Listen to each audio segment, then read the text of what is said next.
Hi guys, it's been a while since I've posted. I've been sick, but I hopefully want to return to my channel and start posting content here again. Today's video, I'm going to explain the different stages of the round. I'm going to be explaining this from the perspective of the attacking side, so if you're the T side, though the same fundamentals apply if you're on the CT and you want to counter the T side. The first stage of the round that I'm going to cover is called the opening. So the opening is when you're in spawn, you're a team, and your IGL says, we're going to do this thing. So that might be a monster rush, that might be taking fast water control, fast connector control, maybe you're leaning heavy towards A, maybe you're going to play passive and wait for what the other team is about to do, or maybe one of the teammates who has a good spawn is going to rush up and take fast map control. These are all things where you have no info of what the other team is going to do, so you essentially have to take the initiative and set up the opening of the round. Now, the point of the opening is that, you know, it gives you some initiative, you take some map control, you maybe get a kill, you utilize a good spawn. And if you find that oftentimes you're running into a brick wall in your openings, it's probably because you're not making the right reads. You have to look at the context of the history of what's been happening in the game. What has the other team been doing? Are you reading them well? So really, openings just comes down to using good util and making the right reads. As soon as you have done the opening, it sets you up into the mid-round. So in the mid-round, you decide to take some map control. So you're going to use certain bits of util and then start taking map control based off of where you opened.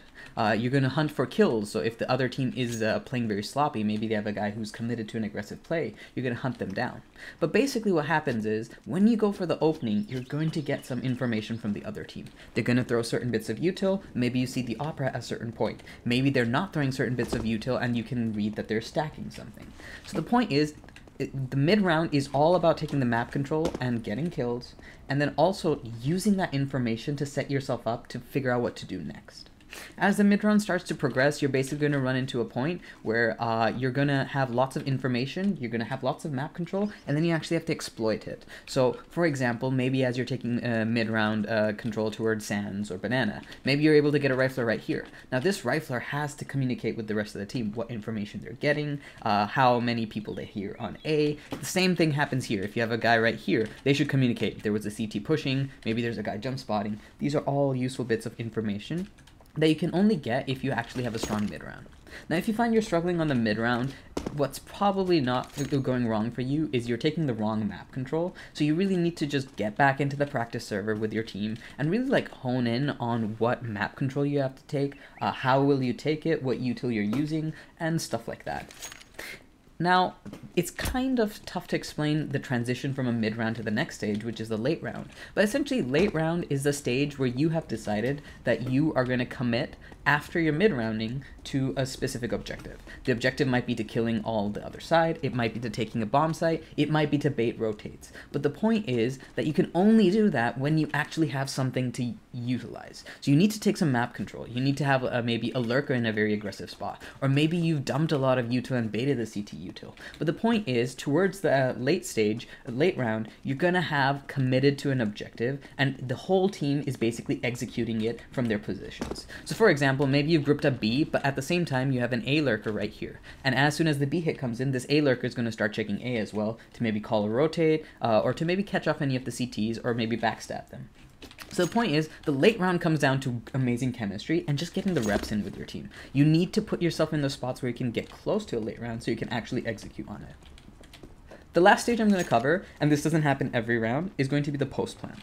So the post plan is very unique for the T side because in this spot you have you have the bomb site, you've got the bomb planted, you probably have some good spots, and you also have some information on where the CTs are coming, whether you have a lurker or not. So it really comes down to now reversing your role. Now you're defensive. Now you have to sit in your spots, you have to play for time, and you really have to strengthen your crossfires. So just understand that as soon as you're getting close to the post plan, you want to be in a spot where you're getting rid of your util, you're dumping it everywhere in the choke points so that you can get into comfortable spots and buy time. And then you also want to make sure you have amazing crossfires and you're not pushing any further. You don't need to push any further. The CTs have to come to you and they have to defuse the bomb. You just need to play off of time.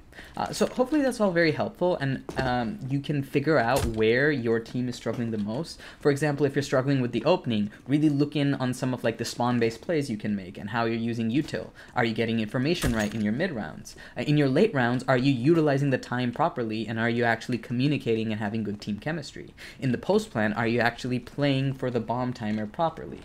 And of course, there are stages in the round you may not be accessing based off of the calls you make. So for example, if the IGL says we're going to rush monster and we're just going to rush B, you don't get an opportunity in mid-round unless you cancel it, okay? You've made an opening that basically is going straight into a post plant if you succeed. So the point is, you have to experiment with the different timings of when an opening transitions into a mid-round, when the mid-round transitions into your late round, or you're going immediately into a post plant, and just experiment around with it and see how that works for you. So hopefully this helps you all in understanding the different times and zones of CSGO rounds.